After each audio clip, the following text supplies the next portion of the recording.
Hoje, em 9 minutos, a gente dá continuidade à entrevista com o enófilo Vanderlei Martins. Vanderlei, ontem você fez uma bela explicação para nós a respeito de terroir, das características que determinam a singularidade do processo de fabricação de vinho e da cultura que isso envolve, normalmente associada, inclusive, a uma tradição de processo, né?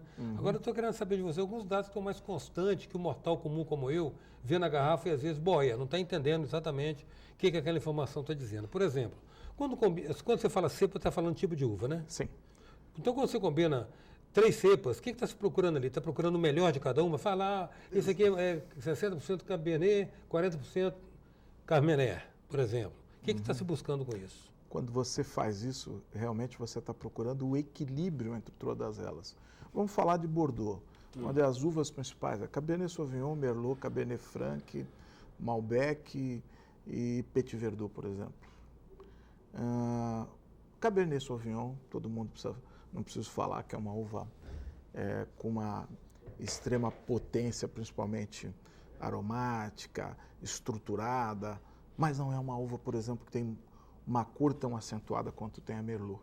A Merlot, além de ter uma cor muito forte, ela também tem uma coisa que é elegância e maciez. Quando você vai para a Cabernet Franc, ela dá um toque selvagem no vinho. A Malbec também tem essa função de dar cor e dar estrutura. E a Petit Verdot, naqueles anos em que, por exemplo, houve muito sol, você vai ter uma dificuldade muito grande em conseguir acidez. E a Petit Verdot entra em pequeníssimas quantidades, 3%, 5%, para agregar isso tudo. Trazer um pouco de acidez. Exatamente, exatamente. Então, os blends, geralmente, os vinhos feitos dessa forma, em blends ou meritage, como dizem os americanos. O blend é a combinação. Exatamente, geralmente são vinhos que têm uma estrutura muito interessante e são vinhos que foram feitos para ter um equilíbrio muito bom. A Europa, embora as pessoas achem que não, sempre teve problemas muito grandes de intempéries climáticas.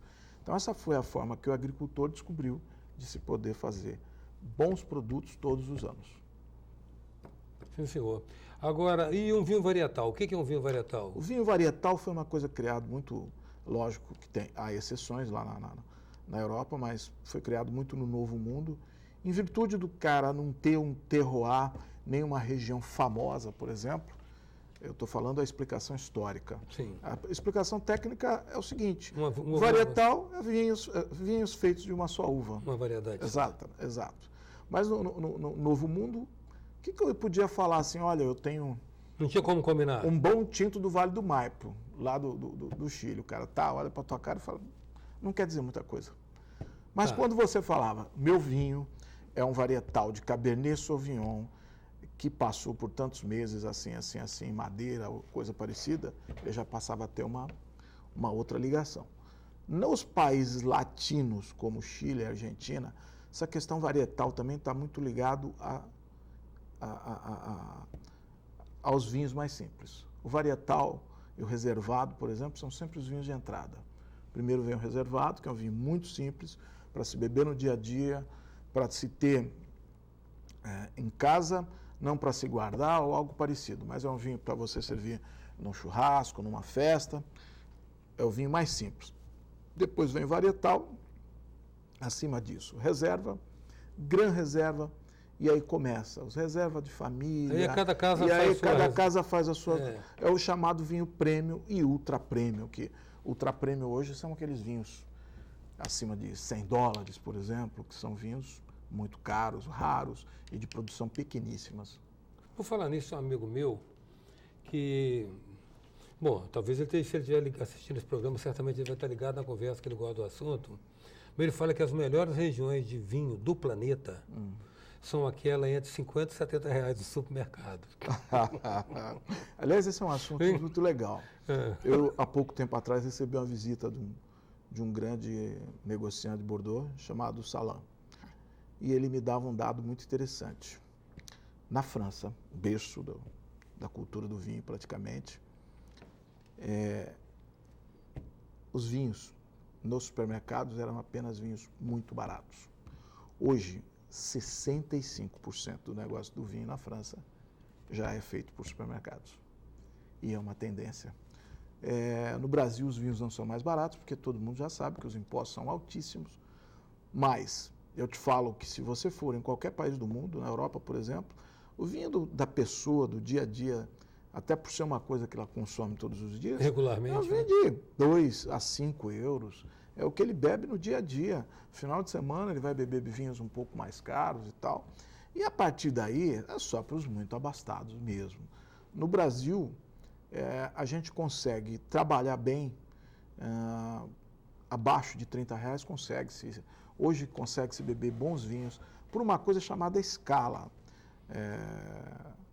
Eustáquio, por que escala? Nós não vamos comparar o Brasil de 20 anos atrás, onde um importador trazia 2 containers da vinícola tal por ano. Hoje não. Pelo aumento de consumo, que embora ainda seja pequeno, ele consegue trazer 10. Ele negocia melhor, ele se aperta mais e coloca o produto com preço mais equitativo dentro do mercado. Até porque a concorrência é grande. Quem não tiver preço e qualidade hoje não sobrevive. Vanderlei, você falou a respeito do preço, eu falei daquelas regiões excelentes, então indiretamente você confirmou. R$20, R$50 no supermercado, se for como Sim. referência de preço, com certeza é um bom vinho, né? Você consegue beber coisas boas, com qualidade, sem problema. Tá, olha bem, é uma questão do percepção do sabor. Já ouvi, eu estou querendo saber até que ponto tem aquilo que eu te falei das afetações e da informação consistente. O vinho tem que ser turbilhonado na boca para que as papilas gustativas da língua, nos seus 4 níveis de percepções, percebam o vinho. É verdade. É verdade, né? Isso é verdade. O vinho é um produto extremamente natural, feito da fermentação da uva, né, da uva vitivinífera, diga-se de passagem. E alguns aromas e sabores são bastante conhecidos. Exemplo, a pessoa quando se depara com um vinho branco, falar que tem frutas tropicais, igual maçã verde, pêssego, limão e laranja e coisas do gênero, é natural. Uma fruta cítrica que depois de processada transforma-se praticamente num produto que tem aromas de frutas cítricas. As frutas vermelhas com os vinhos tintos também, muito natural isso acontecer. E esses são chamados aromas primários, são os aromas de fruta. Depois você vai ter os aromas secundários, que aí a coisa começa a ficar um pouco mais séria. Aí você já vai conseguir sentir, por exemplo, nos vinhos tintos é muito comum a baunilha, que é fruto principalmente da barrica, onde ele foi armazenado, e assim por diante. Quando você chega nos aromas terciários, que muitas vezes está ligado, por exemplo, a couro e outras coisas mais, fruto muitas vezes de uma longa guarda do vinho, aí você tem uma coisa chamada buquê. Que o buquê nada mais nada menos é o quê? É um ramalhete de flores, onde você não tem só rosa, ou margarida, ou lírio, ou coisas do gênero. Você tem todos eles e que vai gerar um aroma mais complexo. Então, o buquê é a complexidade dos aromas. Uau. Agora, uma outra coisa também. Tem um ditado que fala assim, bom, então você tem a questão do onde a língua percebe o ácido, o azedo, o amargo, né? Existe um ditado que relaciona vinho a tempo, mas o Vanderlei é igual vinho, quanto mais velho, melhor.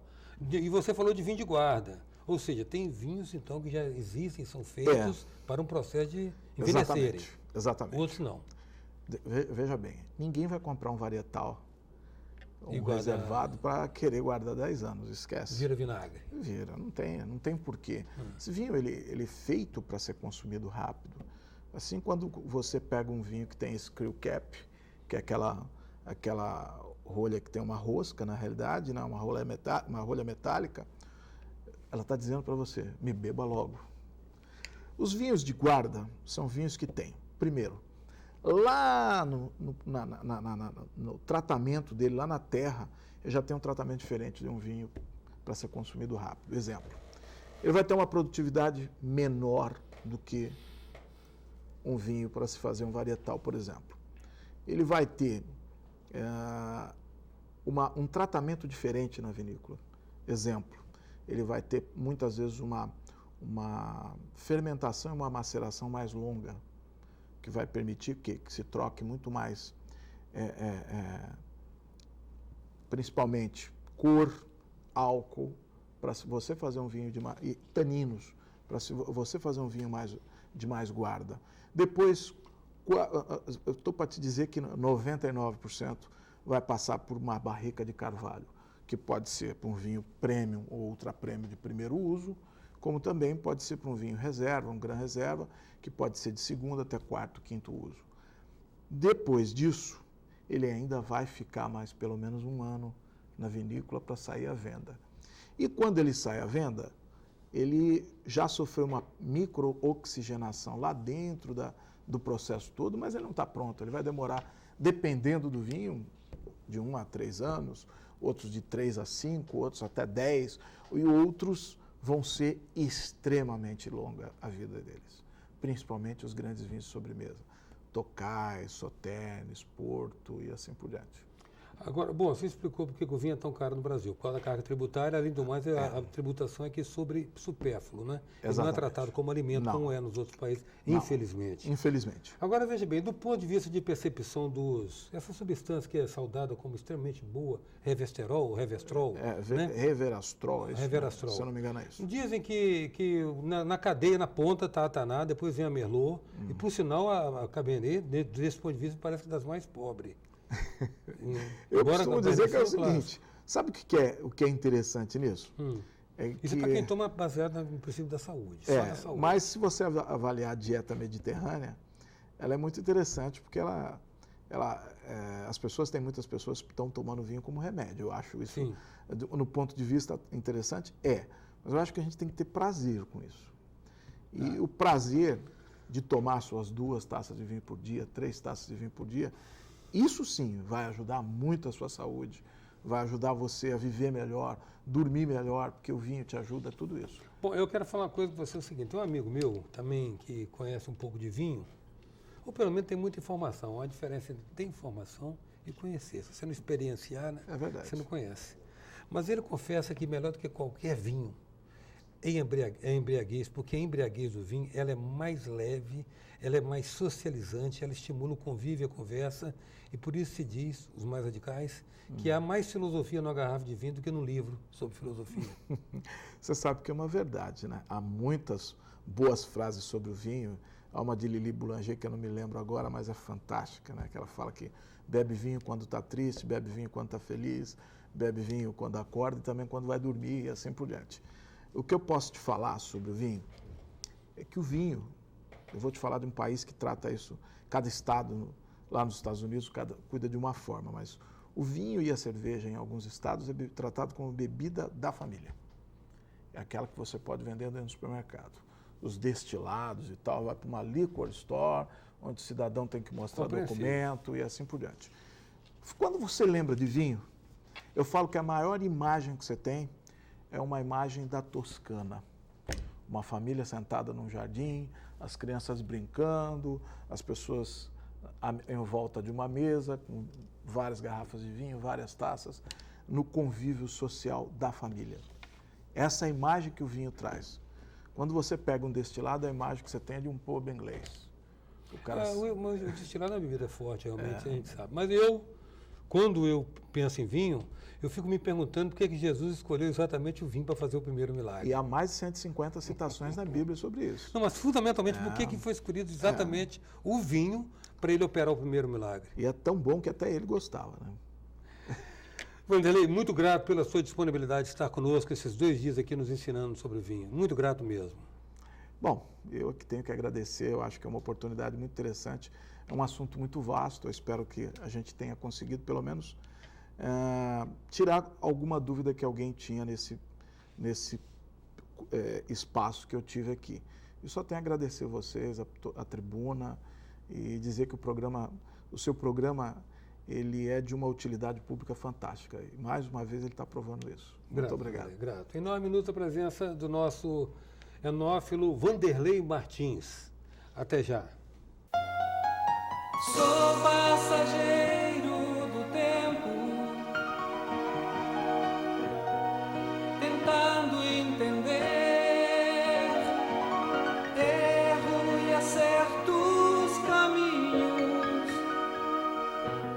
aprendendo a viver.